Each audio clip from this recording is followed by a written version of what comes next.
So now we've gone through the infrastructure part of a geospatial web, path integration sciences, a specific counterterrorism aspect of ELINT with one specific case. Now we've moved it across the landscape of customizing artificial neural networking. So what is it that the wheel of progress and this interaction between synthetic memory and real memory? What is synthetic memory?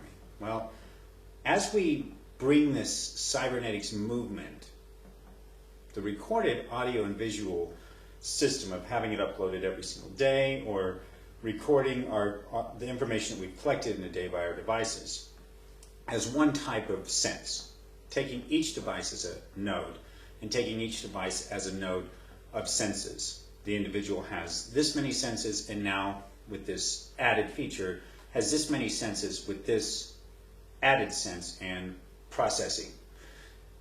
Taking the IBM cognitive computing side, machine learning, linear classification algorithms, and computationally taking sight and sound and geospatial data. From this path integration science, now we're going to look at synthetic memory, and we're going to start this section P, this wheel of progress, and custom feedback, the fun part here. This is the exciting part. Artificial neural networking and learning to develop a way to change the signal weight. Now, in artificial neural networking, if you're going to change a bias of a signal weight inside a neural network, in this concept, we're going to take our path, we're going to take our augmented reality headset, our M100, and we're going to walk through a spatial map. We're going to walk through one with an infrastructure, the Berlin city map. We're going to take the information that's architectural from a viable system model, ranking that against the geotags, taking those geotags and assigning a variable interdependent feedback from our parts manifest, whereas where there are screws, this, where there are these bushings, this, where there are these, so on and so forth. So we're going to take this fundamental wheel of progress, and whether is a lumen, whether, so in this concept of itemizing a taxonomy list, looking at this in a heuristic or a cladistic model, we're going to take this as a cladistic function. So this cladistic model and creating a variable feedback from a viable system model. So we're going to say this is the M system, this is the U system. We're going to find the isomorphs. And in those isomorphs, we're going to adjust the weights that we get as a feedback on our own custom artificial neural network. Now, this may sound fairly interesting, but what does it mean? It means neurocybernetics is what it means. It is very simple. It means that we are now taking human-computer interfacing.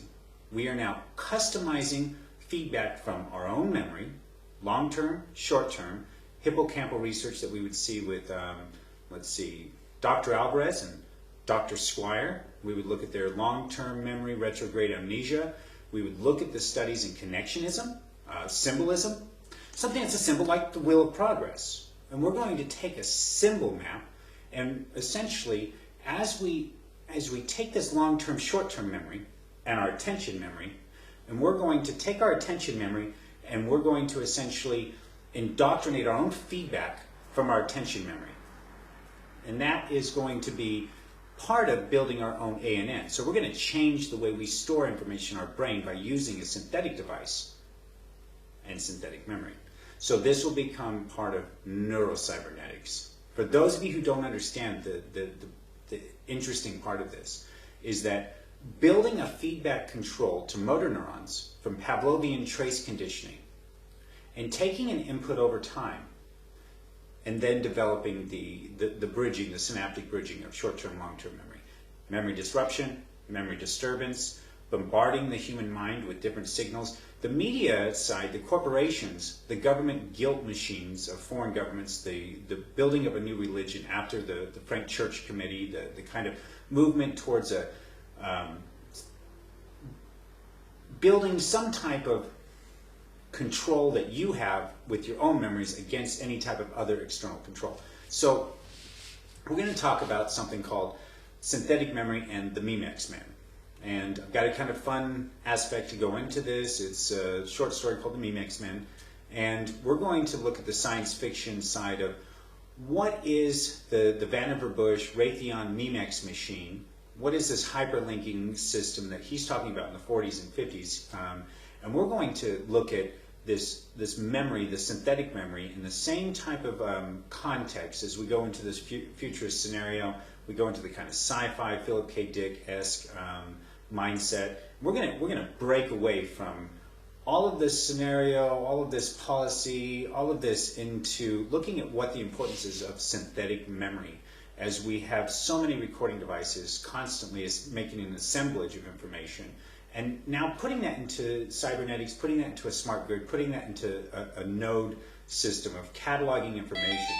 And now from synthetic memory, we're going to go a little bit further, and we're going to really get to the brunt of neurocybernetics and look at how this is the beginning of human-computer interfacing, how exciting it is to be able to go and break open this system of adjusting signal weights. So the focus of this part is, what is artificial neural networking? How do we use back propagation epochs to adjust signal weights? And that's the most important part. That's the simplified aspect of what we're going to do with this next path integration